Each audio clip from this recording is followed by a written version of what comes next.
Welcome back to my channel. I hope आप सब लोग ठीक होंगे और रमज़ान अच्छा गुजर रहा होगा सबका।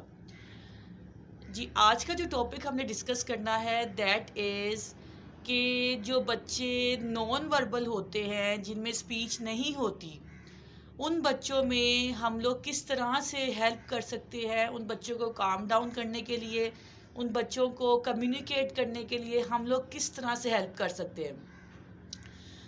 My name is Saba Amir Bhatt and I am an occupational therapist by profession.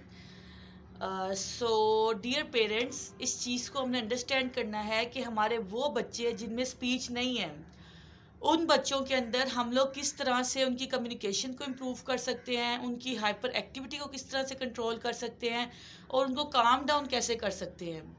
कई दफ़ा पेरेंट्स जो हैं वो ये कंप्लेन करते हैं कि बच्चा हेड बैंगिंग कर रहा है, बच्चा बहुत ज़्यादा अपने आप को हिट करता है, बच्चा बहुत ज़्यादा एग्रेशन शो करता है और पेरेंट्स को समझ में नहीं आ रहा होता कि बिहाइंड उसका रीज़न क्या है। तो मैं पेरेंट्स से यही कहती हूँ कि जो बच्चे नॉन वर्बल होते हैं, जो आपको बता नहीं सकते कि वो क्या फ़ील कर रहे हैं, उनकी क्या नीड है, वो बच्चे कई दफ़ा जो है ये बिहेवियर शो करते हैं। क्योंकि जब बच्चे की स्पीच नहीं होगी, बच्चा अपनी नीड नहीं बता पाएगा। जब बच्चा अपनी नीड नहीं बता पाएगा तो वो डेफ़िनेटली जो है वो कोई ना कोई जो है वो इस तरह का बिहेवियर शो करेगा ताकि उसको टेंशन मिले। तो आपने इस चीज़ को जो है बहुत ज़्यादा फ़ोकस करना है कि जिन बच्चों में स्पीच नहीं है, उन बच्चों में हम लोग किस तरह से हेल्प कर सकते हैं कि उनको काम डाउन करें, उनके साथ कम्युनिकेट करें। अच्छा, मैं ना इमेजेस लगाऊँगी वीडियो के अंदर, वो आप देखिएगा। हम लोग नॉन वर्बल बच्चों में वैसे तो ये स्पीच थेरेपिस्ट आपको ज़्यादा बेहतर गाइड करेगा कि उसकी स्पीच किस तरह से लेके आनी है और क्या-क्या स्टेप्स होते हैं जिससे वो बच्चे की हायरार्की फॉलो करते हुए बच्चे की स्पीच आएगी, ठीक है ना? वो अल्फ़ाबेट्स देखते हैं, कौन-कौन से अल्फ़ाबेट्स बच्चा बोल सकता है, कौन सी बैबलिंग करता है, नहीं करता है, स्पीच की क्या हिस्ट्री है, वो सारा कुछ वो देखते हैं स्पीच थेरेपिस्ट। लेकिन बीइंग एन ऑक्यूपेशनल थेरेपिस्ट मैं आपको ये हेल्प कर सकती हूँ कि आपने ये देखना है कि जो नॉन वर्बल बच्चे हैं उनमें हम लोग किस तरह से कम्युनिकेट करें। पैक बुक्स हम लोग यूज़ करते हैं जिसमें विजुअल कार्ड्स होते हैं। अब एक बच्चा जो जिसको आप काम करवा रहे हैं, उसको आपने इंट्रोड्यूस करवाने हैं विजुअल कार्ड्स।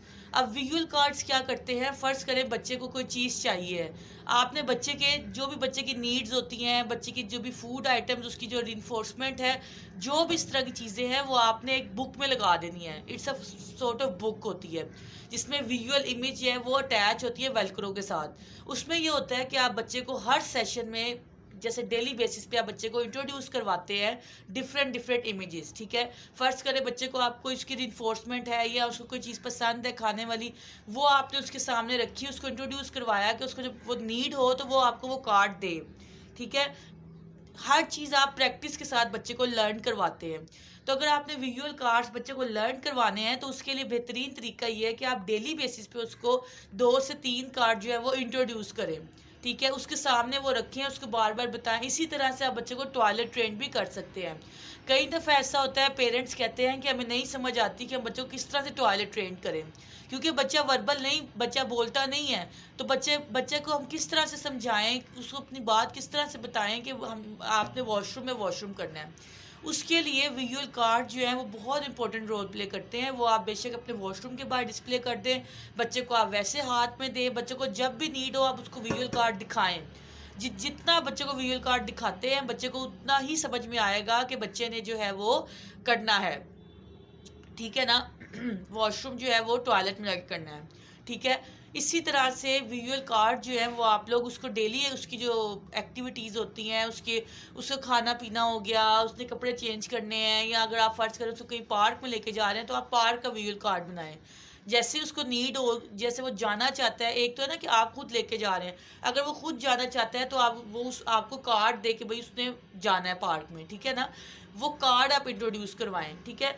इसके अलावा जो है ना सूर्य रहमान आप बच्चों को ज़रूर सुनाया करें। सूर्य रहमान जो है ये मेरा खुद एक्सपीरियंस है, जो बच्चे बहुत हाइपर होते हैं, हम लोगों ने बहुत ऐसे बच्चे देखे हैं जो बहुत एक्सट्रीम लेवल के हाइपर होते हैं। सेंसरी ओवरलोड हुआ होता है, टेंट्रम्स होते हैं, बिल्कुल जो है वो नहीं रिलैक्स हो रहे होते। उसमें जो है आपने क्या करना है, अगर कोई इस तरह की सिचुएशन बने घर में कि बच्चा बहुत ज़्यादा आउट ऑफ कंट्रोल हो गया है, तो आप सूर्य रहमान लगा के आप बेशक कबर्ड के ऊपर मोबाइल रख दें, आप टेबल के ऊपर मोबाइल रख दें, मतलब उसके विजुअल में ना आए मोबाइल, ठीक है। मोबाइल को आप उसके विजुअल से दूर कर दें और आप सूर्य रहमान लगा दें। उसमें भी ये होता है कि बच्चा बहुत काम डाउन हो जाता है, बहुत रिलैक्स हो जाता है। आपको पता है अल्लाह का कलाम है, रिलैक्स तो वैसे ही हर इंसान हो जाता है कुरान पाक की तिलावत सुन के। तो सूर्य रहमान जो है वो बहुत बहुत इफ़ेक्टिव है। तो आप ज़रूर ये करें, जिनके बच्चे बहुत हाइपर होते हैं, नॉर्मल बच्चे भी जो बहुत हाइपर रहते हैं, गुस्से में रहते हैं, एग्रेशन शो करते हैं, उनको सूर्य रहमान ज़रूर सुनाएं आप। इसके अलावा जो है, अब नॉन वर्बल बच्चे जो हैं उनको आपने किस तरह से हैंडल करना है। सबसे पहली बात है कि उनके साथ जो वर्बल आपका रिस्पॉन्स है ना, मतलब जो आप उसको वर्बली कमांड दे रहे हैं, वो आप उसको कम कर दें। जैसे अगर आप 10 कमांड देते हैं तो आप उसको सिर्फ ओनली 2 कमांड्स दें, ठीक है।